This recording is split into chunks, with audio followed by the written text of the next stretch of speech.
के मंगल प्रवचन। तो परमात्मा कहते चल तुम्हारी बात बड़ी मानते हैं, वह तो बात तुम्हारे कहाँ समझ में आवेगी कि समुद्र को पाट के यानी उसको पुल बना के छाप के और लंका गया था कौन? तुम्हारी सीता का पति राम। अगस्त ऋषि ने तुम आप बताओ सातों पीढ़ी घूट में थे, इनमें कौन सा भगवान? जबकि श्री रामचंद्र जी तो 3 दिन तक समुद्र में खड़े होकर याचना कर रहा था, मैंने रास्ता दे दे, फिर भी ना रास्ता मिला। और अगस्त ऋषि ने एक घूंट में सारे पी लिए थे, फिर वापस भर दिए। अगर ये इस तरह के अटपट से तुम भगवान को प्रसिद्ध करना चाहते हो तो यूं भी सजना होता तुम्हारा। तो पुण्यात्माओं, सौभाग्य आपका, आपको ये तत्व ज्ञान प्राप्त हो रहा है। इसको तत्व ज्ञान कहते हैं। तो निष्कर्ष निकालना जाओ सारी कथाओं का। ये जड़ी बूटी तो सबने पता था, या तुलसा है या फलानी है या है, तो उनकी जड़ी उसका जो औषधि बना वो है वैद्य। तो ये दास है इस अध्यात्म मार्ग का वैद्य, और जड़ी बनाकर भगवान डर गए थे सतनाम और सार नाम की, जो आज दास के समझ में आ गई। और उसका परिणाम आप देख रहे हो, लाखों लोगों का रोग नाश हो गया, घर में वृद्धि होने लगी, अन्य संतान को संतान मिल रहा है, रोग निरोग हो रहा है। और फिर ज्ञान ऐसा प्रबल आत्मा को गदगद कर देता है।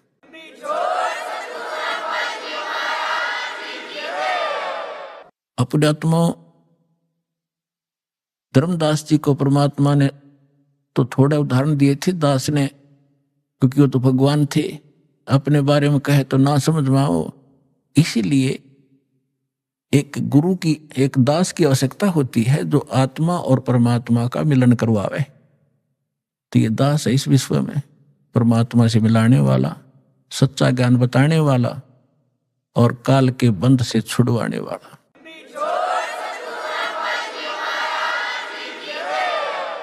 अब दूसरा प्रश्न था धर्मदास जी का कि भगवान श्री कृष्ण ने सुदामा जी के 2 मुट्ठी चावल खा के और उसको धनी बना दिया, उसका एक महल बना दिया। परमात्मा बोले एक राजा का मित्र, उसके लिए कोई खास बात है? तुम आप बताते हो श्री राम कृष्ण जी तो राजा थे द्वारका के, एक मित्र के लिए एक ढूंढ बना दिया छोटा सा, एक दे दिए उसमें 200 से 400 रुपये, वो सारी उम्र बतेरे उसको, तो इसी से भगवान मान लिया। अब ये दास बताएगा। अपन आत्मा वैसे थोड़ी सी जो शिक्षाएं हैं, क्योंकि जो हम पहले ज्ञान सुना करते थे वो ज्ञान समझ लो प्राइमरी स्तर का था। ब्रह्मा विष्णु महेश को ये भगवान मानते थे, तो ये ज्ञान प्राथमिक पहली 5वीं कक्षा तक का समझो। और जो काल को ब्रह्म को भगवान मानते थे वो मैट्रिक तक का ज्ञान समझो, उनकी बुद्धि मैट्रिक तक समझो।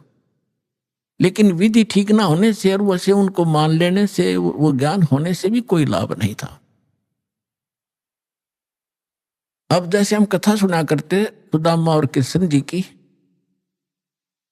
अब इन कथाओं से भी थोड़ा सा निष्कर्ष हम साथ लेकर चलेंगे, तभी हम, क्योंकि बच्चा जो 5वीं 6वीं 7वीं 10वीं पढ़ ले तभी तो अगली पढ़ाई पढ़ सकता है, वो सीधा 11वीं में कैसे हो सकता है?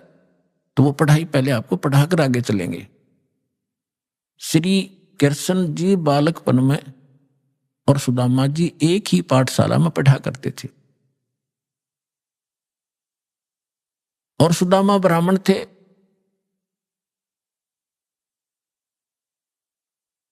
और ब्राह्मण भगवान के ज्ञान से अवश्य परिचित होते हैं। उनको ये मालूम होता है कि जो जैसा कर्म किया हुआ है वैसा ही फल मिलता है। सुदामा और कृष्ण अपनी शिक्षा पूरी करके अलग अलग वो द्वारका के राजा बन गए। वो अपना एक ब्राह्मण, गरीब निर्धन ब्राह्मण था, 3-4 बालक थे, निर्वाह बिल्कुल नहीं चल रहा था, कई बार तो भूखे रह जाते थे, बच्चे भी रोया करते थे रोटियों को। अब सुदामा गणा निर्धन था, उसकी पत्नी बहुत बार कहा करती थी कि आप कहते हो श्री कृष्ण राजा हैं, वो मेरे क्लास फेलो थे, तो क्लास फेलो की तो क्लास फेलो गणी इज्जत करा करे, आप जाओ कुछ धन मांग लिया, आप तो ब्राह्मण हो। सुदामा ने कहा ब्राह्मण का काम मांगने का नहीं होता, भिखारी का होता है, मर जाऊंगा पर मांगूंगा नहीं। लेकिन उस मिश्राणी के घड़ा कहने से, बार बार कहने से वो विवश हो गया कि चल या कहती हो तो मैं चला जाता हूं, पर मांगू कति नहीं। वो कहा करता था सुदामा कि मेरे भाग में नहीं है, मैंने पिछले जन्म में धर्म नहीं करा, क्या कोई पुण्य नहीं करा, जिस कारण से मैं निर्धन हूं। अगर मैंने दान किया होता मैं निर्धन नहीं होता, और आज मुझे ज्ञान है तो मेरे पास धन नहीं, मैं तो दान कर दूं। अब जब वो चलने लगा, जैसे आज आप जी भी जाते हो कि रिलेटिव के पास, मित्र के पास कुछ फल ले जाते हो, तो पहले कोई कसार ले जाया करता था, कोई चावल भून के ले जाता था।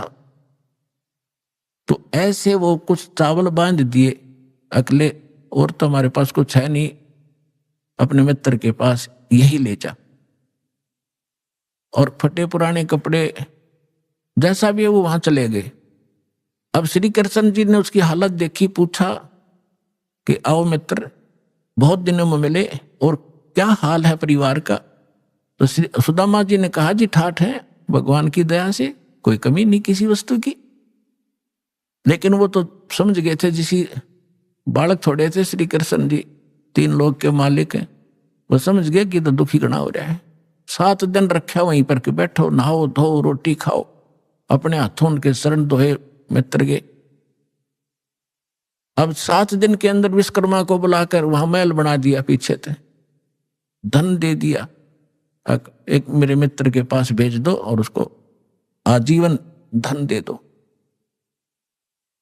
अब उधर से सुदामा जब चलने लगा, 7वें दिन के मित्र में जाता हूं, बच्चों की याद सता रही है। अच्छा जाइए। उसके कपड़े सफेद बढ़िया बनवा दिए, धोल वो बना दिए उसको। लेकिन चलते समय भी ये नहीं कहा कि मैं कुछ लेने आया था। लेकिन मन में दोष जरूर आ गया थोड़ा सा कि काहे का मित्र है, इसको नहीं पता मेरी क्या हालत थी, और मेरे से पूछा क्या हाल है, इसको खुद सोचना चाहिए था। ये इतना दोष आया था। रास्ते में क्या हुआ कि बदमाश लोगों ने देखा कि वो सेठ आवा है, अच्छे काचे कपड़े पहन रहा, नए नए, उसको जाते ही पकड़ लिया। वह कपड़े भी उतार लिए सारे, जेब में कुछ था ही नहीं, वो उठा ले गए। अब फिर उसके मन में आई कि भाई गलती करी मैंने, मित्र का की आलोचना करी, जिसकी सजा मुझे ये मिल गई। क्योंकि हम भगत आत्मा इसी हिसाब ला लिया करन तुरंत।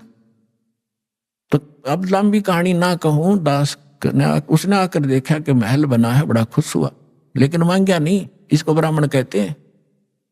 अरे ये ब्राह्मण इतने जर्दे तेरे न्यू हो जाएगा, तेरे पर करड़ाई आने वाली है, ये कर दे, फलान कर दे, श्राद्ध निकलवा ले, मेरी दक्षिणा इतनी दे दे, ये ब्राह्मण नहीं है। अब देखो, एक तुम भगवान मानते थे श्री कृष्ण जी को, उर्फ विष्णु जी को, विष्णु ही श्री कृष्ण मानते हैं, और उन्होंने कितनी सहायता दे दी सुदामा जी को। एक मकान बना दिया छोटा सा पक्का, और एक जीवन का निर्वाह भी दे दिया। ना तो मोक्ष श्री कृष्ण का, ना मोक्ष सुदामा का। अब उस समर्थ परमात्मा ने क्या दिया, एक तैमुरलंग नाम का एक लोहार था मुसलमान धर्म में, और वो बहुत निर्धन थे, भेड़ बकरियों का पाली जाया करता था, साहूकार लोगों का। उससे उस समय ये नोट नाट नहीं हुआ करते थे, बस दाने दे देते थे, कणक दे देते थे आपस में। 2 माँ बेटा थे, पिता की मृत्यु हो चुकी थी। इतना निर्धन थे कि बस हैंड टू माउथ ही थी। उसकी माता बड़ी भाग्यवान थी, बहुत धार्मिक व्यक्ति की थी। कोई भी रास्ते चलता व्यक्ति आ जाता था, उसके घर पे खाना खाए बिना जान नहीं देती थी। कई बार तो ऐसी स्थिति देखी है उन्होंने कि अतिथि आ गया, तैमुरलंग के संस्कार बढ़िया बने हुए थे, और माँ ने रोटी बनाई, घर में एक अतिथि की रोटी थी, उसी अतिथि को खिला के स्वयं दोनों माँ बेटा भूखे सो जाया करते थे। ऐसे संस्कार उसके अंदर पड़े हुए थे। और ये पिछले जन्मों से परमात्मा के हंस थे, तैमुरलंग भी, लेकिन हम बीच में गलती कर जाते इसलिए भटकते रहते। एक दिन तैमुरलंग बकरियां चरा रहा था साहूकारों की, स्वयं पाली बनकर, और जो खाना लेकर गया था घर से वो खा चुका था।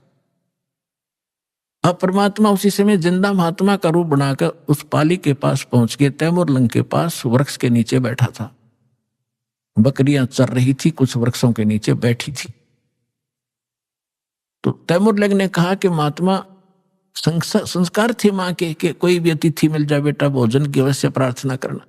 क्या महाराज खाना खाओगे? कहाँ बेटा, भूख लगी है। उसने कहा महाराज थोड़ी देर लेट आए थोड़े से, मैं भोजन खा चुका हूं और अभी मैं घर से लाऊंगा, सामने घर है, थोड़ी दूरी पे है हमारा घर गांव में, और अभी लाता। मेरी माँ बहुत अच्छी है, जाते बना देगी। और ऐसे करना भगवान, मेरी बकरियों का ध्यान रखना, हम गरीब बहुत हैं, एक बकरी भी इधर उधर होगी तो मैं पूरी नहीं कर पाऊंगा धनी की, मुझे बहुत दुख होगा। परमात्मा बोले बेटा चिंता ना करें, मैं खूब रखवाल करूंगा। वो घर गया, माँ से प्रार्थना की कि ऐसे ऐसे राह चलता संत है, भूखा है। माँ ने जब घर में इतना आटा था, केवल 2 रोटी बनाई, 2 ही रोटी बनी, दोनों रोटी बना के लेकर आएगी। माँ ने कहा कि बेटा मैं भी चलती हूं, मैं बर्तन ले आऊंगी, तू वहां अपना रखवाली करना, पाली रहना। दोनों आगे दर्शन भी करके आऊंगी साधु के। अब साधु को सामने बैठा देखकर माता ने कहा ले महाराज रोटी खा लो। परमात्मा खाना खान लगा तो इतने में माई ने 3-4 बार प्रार्थना कर दी, महाराज हम गढ़े गरीब हैं, हमारे पास तो कई बार भोजन भी नहीं होता, दया करो, कुछ आशीर्वाद दो, हमारा गुजारा ठीक चले। परमात्मा ने खाना खाया, इतने 4 बार प्रार्थना कर दी, 4-5 बार। परमात्मा खड़े हुए, एक बकरी बांधन की बेल पड़ी थी, पतली सी लोहे की बेल होती है जैसे पशु बांधा करें, उसको ऐसे 4 बार मोड़ लिया, वह इतनी रहेगी। रोटी खा के पानी पी कर लोटा खड़े हुए साधु, और उस लड़के के सिर पर हाथ धर के कड़म मारी, 7 मारी, 7 सांगल वो बेल मारी कड़ पे, 1 2 3 4 7 तक गिनी।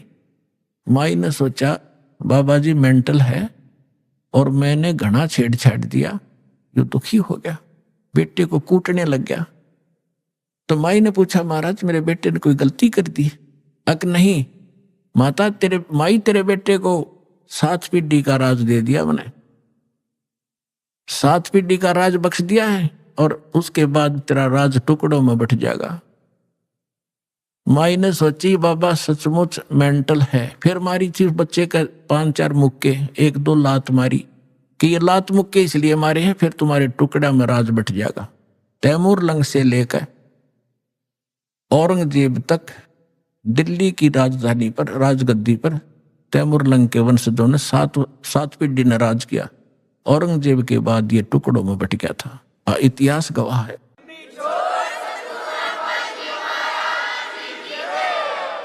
तैमूर लंग ने दिल्ली पर शासन किया था, अपना एक प्रतिनिधि यहाँ छोड़ दिया था तो उसको टैक्स देता था। उसके बाद उसका तीसरा पोता बाबर दिल्ली का बादशाह बना था। उसके बाद कंटिन्यू आप इतिहास देख लेना, विचलित ना होना, 10-2 शब्द बोलेगा वो, ऐसे समझ लेना जैसे तहसील में रजिस्ट्री होया करे, कोई धोखा नहीं पावे। अब ये बना कैसे? अब माई ने सोचा तो पागल था, और उसी समय अंतर्ध्यान हो गए उनके सामने से। तो माई ने सोचा बाबा जी था तो शक्ति वाला, पर जो नौका तेरे बेटे को 7 पीढ़ी का राज दे दिया, या गले ना उतरी बात। अब तैमूरलंग क्या किया करता था, लोहार था ही, ये एक्स्ट्रा जॉब भी करता था पाली जाने की गरीबी के कारण। उधर से एक लोहार के एरन पर चोट लगाता था, ओवर टाइम करता था, शाम को आकर के वो उसको थोड़ा बहुत और अन्न दे देता था, 1-2 महीने में, इससे वो गुजारा करे थे। तो जिस एरन पर वो चोट मारने के लिए लोहार के पास जाता था, लोहार अपनी कोई औजार बनाता था तो वो घंट चलाया करता था, 1-2 घंटे शाम को। लोहारों के पास इसी समय शाम को ज्यादा कार्य होता था। तो एक दिन परमात्मा उसी जिंदा महात्मा के रूप में तैमूरलंग को दिखाई दिए स्वप्न में, और कहा बेटा वो एरन मोल ले लो तुम, जहां तू सर्विस करने जाता है और टाइम करता है, वो एरन मोल ले ले। तो उसने कहा महाराज हमारे पास तो पैसा नहीं, कि ऐसा कर तू उधार पर ले लेना, और उसके नीचे घना धन दाब रखा मैंने, हीरे मोती जवाहरात सोना, और उसको धीरे धीरे प्रयोग में लाना, किसी को पता ना लगने देना, ना दुनिया लूट लेगी तेरे से, और ये काम मैं करूंगा, तू उसे उधार की बात करना, वो उधार दे देगा, ये मेरा काम।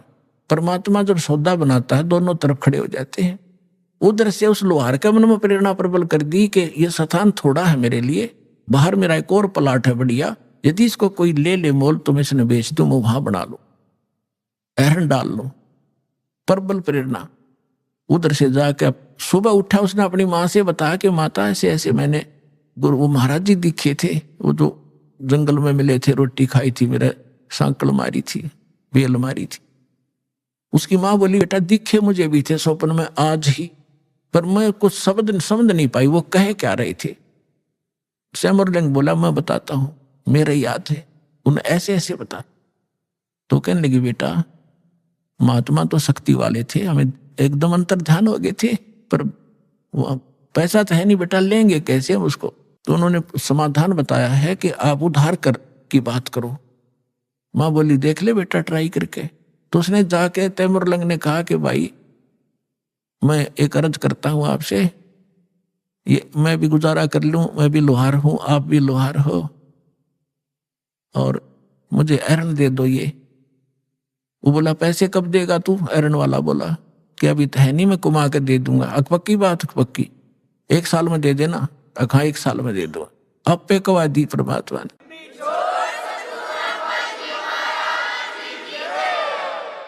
तो तैमुरलंग के ठिकाना नहीं रहा खुशी का, एरन भी छोड़ दे, एरन भी छोड़ दूंगा, पुराना हो रहा है। वहां जाके अपना नया गाड़ लिया एक लोहे का लठ उसने, और वो वहीं छोड़ गई। माँ बेटा ने चारों तरफ 4 द्वारी बनाई, कच्ची ईंटें बना बना कर कुछ, उस पे एक झोंपड़ी सी डाल ली और एरन बाहर रख लिया। नीचे से खोदा तो नो का नो धन पाया उसने। अपने आत्माओं उस समय जब ये पाली जाया करता था तैमुरलंग, उस समय उसने एक घटना देखी थी जो उसके हृदय को छू गई थी, वो मिट नहीं रही थी हृदय से। उसी नगरी का राजा घना निकम्मा था और गांव की सुंदर लड़की उसके एजेंट बता दिया करते थे, और वो अपने मंत्री और सैनिकों को द्वारा उन लड़कियों को उठा ले जाता था, उनके साथ विलास किया करता था। एक दिन ऐसी एक लड़की गांव की तैमुरलंग के ही आसपास घर की चारा लेकर आ रही थी खेतों से, सुंदर लड़की थी। राजा के कर्मचारी उसको अपहरण करने लगे। उसने आवाज लगाई रे तैमुरलंग, ए तैमुरलंग मुझे बचा भाई, तैमुरलंग मुझे बचा भाई। तैमुरलंग ने देखा भाई सचमुच ये तो बकवादी आदमी है। पाड़ी के पास तो लठ होता है, डंडा लेकर लठ बाज लिया, ताबड़ तोड़ लाग गया उन सैनिकों ने कूटने। वो 4-5 थे, वो अकेला था, तो उन सैनिकों ने उसको इतना पीट दिया, मार दिया, कति खत्म करके डाले गए, पीठ छेद कर लड़की को उठा ले। जब वो होश में आया उसके बाद उसने एक प्रतिज्ञा कर ली कि यदि मैं राजा बन गया इसको सबक सिखाऊंगा इस राजा को। अब राजा की सपने भी नहीं, पर मन में तो आवे है सब कही बात। उधर से क्या हुआ, उसने धन देखा, दोनों माँ बेटा खुशी का ठिकाना नहीं। लेकिन निर्देश जो महाराज ने दे रखा था वो याद रखा, कुछ धन निकाला, दूर देश में जाकर बेचा। वहां से क्या किया उसने, घोड़े लाया, पहले घोड़े लाया, घोड़े लाकर बेच दिया, क्यों उधर घोड़ों का व्यापार ज्यादा होता। तो लोगों ने सोचा इसका व्यापार में बहुत वृद्धि होगी, एकदम ये तो बहुत, 1-2 घोड़ा लाया, फिर 10-10 20-20 लाला बेचने लग गया। उधर से उसने क्या किया, अपने आसपास के जवान लड़कों से कहा कि भाई देखो ये राजा बहुत निकम्मा है, ये अपनी बहन बेटियों के साथ ऐसे करता है, ये टैक्स भी बहुत लेता है। मैं राजा बनूंगा और मैं सबको टैक्स फ्री कर दूंगा, बहुत जायज टैक्स लिया करूंगा, और सेठों से लिया करूंगा, गरीबों से नहीं लूंगा, ये आगा पीछा नहीं देखते, और आप मेरे सैनिक बनो, मैं तुम्हें मेहनताना दूंगा। अब लोहार था, लोहार के बच्चे कुछ रिश्तेदारों के इकट्ठे करके जंगल में तलवार बनाने का कारखाना बना लिया, ढाल और तलवार, और घोड़े ले आया, सेना तैयार कर ली। कुछ दिनों के बाद उस राजा पर आक्रमण कर दिया। भगवान की रजा होती है, वचन फलता है भगवान का जो निर्धारित होता है। सुबह सुबह जाकर चारों तरफ से किला घेर लिया उस राजा का, और कहा कि या तो सरेंडर कर दे ना युद्ध के लिए तैयार हो जा। अब राजा ने कहा कि सैनिकों, वजीर देखो क्या है, क्या हो गया। वजीर ने ऊपर चढ़ के किले पर देखा कि बाहर इतनी सेना खड़ी है राजन, अपना सरेंडर करने में हित है। 500-400 सैनिक थे, दिखे 5000। परमात्मा की रजा, समर्पण कर दिया राजा ने, सरेंडर कर दिया और राज प्राप्त किया। और उसको कहा कि आज मैं अगर परमात्मा से न डरने वाला होता, ये मुझे याद आया उसने कि मेरे को किसी संत ने आशीर्वाद दे रखा है, तुझे मारूंगा नहीं, तू नगरी छोड़ जा और या यहाँ एक सिंपल मैन की तरह रह, अपना गुजारा कर, रोटी बना रखा, नहीं तुझे भाग जाए से। जैसा भी उसने उस पर कब्जा किया, फिर दूसरे राजा को कहा कि राजा अन्यायी थे, नालायक गणे हो गए थे, तो एक दूसरे को ऐसे काबू करता करता वो तैमुरलंग यहां पहुंच गया, दिल्ली का बादशाह भी बन गया। दिल्ली को भी अपने अंतर्गत करके वहां एक नुमाइंदा रख दिया उसने, ये इतिहास गवाह है। तो तैमुरलंग ने जब ये शासन सारा पा लिया, तब परमात्मा फिर मिले।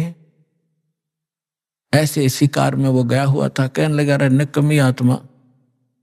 वो बैठा था तो वहां उसने बहुत सुंदर कपड़े पहन रखे थे तैमुरलंग ने, बहुत, यानी 2.5 रुपए की कीमत थी उसके पूरी ड्रेस की।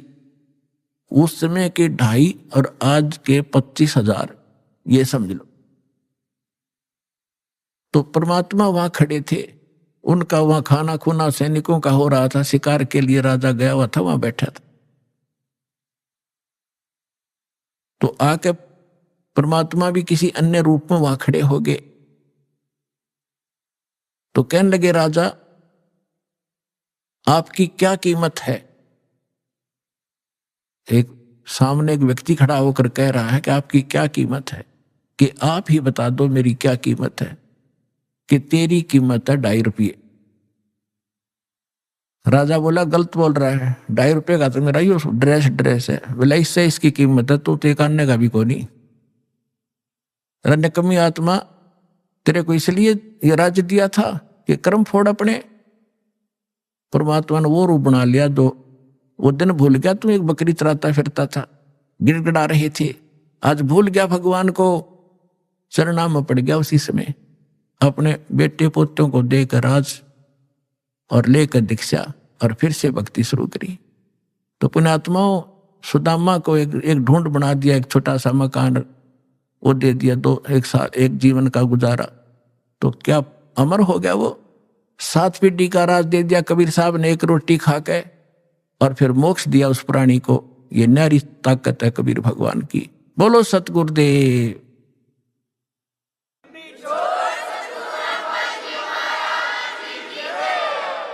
समर्थ का शरणाग हो, रंग होरी हो, कदे न हो एकाज राम रंग होरी हो।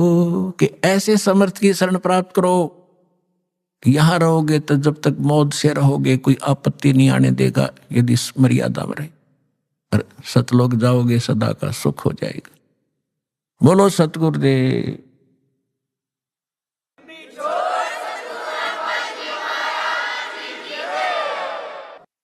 परम पिता परमात्मा पूर्ण ब्रह्म सारी सृष्टि के रचनहार कबीर देव कबीर साहेब कबीर परमेश्वर जी की असीम रजा से आप सभी पुण्यात्माएं सत्संग सुनने के लिए उपस्थित हुए। जिस प्राणी के बहुत ही अधिक पुण्य उदय होते हैं वो मानव शरीर प्राप्त करते हैं, और जिन मानव शरीर प्राप्त प्राणियों को सत्संग प्राप्त होता है वो बहुत ही शुभ संस्कारी हंस होते हैं। सत्संग में आने से प्राणी को ज्ञान होता है कि आप कहाँ रह रहे हो, आपके जीने का उद्देश्य क्या है, मनुष्य शरीर किस लिए प्राप्त हुआ है। आप आज मानव शरीर प्राप्त हैं और आपको कितनी सुविधाएं प्राप्त है। अन्य पशु पक्षियों को आप देखते हो, कभी ध्यान भी नहीं देते कि ये इतने दुखी क्यों हैं, गर्मी और सर्दी, वर्षा और ओले गिरते हैं। ये सारा जीवन ऐसे ही प्राकृतिक आपदाओं को सहन करते करते मर जाते हैं। आप जी ने ये सोच रखा है कि ये तो ऐसे बनते रहेंगे और हम मनुष्य हैं, मनुष्य ही बनते रहेंगे। ऐसा नहीं है। ये भी कभी मानव थे, ये भी कभी मनुष्य थे, और इनको तत्वदर्शी संत सतगुरु मिले नहीं। ये भी अपने अनमोल मनुष्य जीवन को ऐसे ही व्यर्थ कर गए जैसा कि हम सतगुरु प्राप्ति से पूर्व कर रहे थे। तो आपका बहुत सौभाग्य है कि आपको यह ज्ञान मिला, सच्चा भगवान मिला, और जिस नाम को अभी तक बहुत ही गुप्त रखा हुआ था वो आपको सतनाम मिला। अब परमात्मा ने कसर नहीं छोड़ी आपके ऊपर रहम करने की। अब आप इस रजा को बना के रखना, भूल मत जाना और गफलत ना करना। जो भी जिस भी समुदाय में जन्मा है अपने पर उसी कर्म को, उसी साधना को सत्य मान रहा है, और यही सबसे बड़ी भूल है इस प्राणी की। क्योंकि साधना कौन सी ठीक है, ज्ञान कौन सा ठीक है, भगवान कौन पूर्ण है, ये जानकारी का कोई आधार बनाकर हमने चलना पड़ता है। अपनी अपनी डफली, अपने अपने राग से अब काम चलेगा नहीं। परमेश्वर ने स्वयं आकर के जो निर्णय दे दिया, पहले तो आप जी को ये प्रूफ कर दिया गया है कि परमात्मा कौन है। इसमें तो कोई शंका रही नहीं कि हु इज गॉड, कौन है परमात्मा। Kabir is God. Who Kabir, कौन कबीर। हम सुल्तानी नानक तारे दादू को उपदेश दिया, जात जुलाहा भेद न पाया वो काशी महे कबीर हुआ।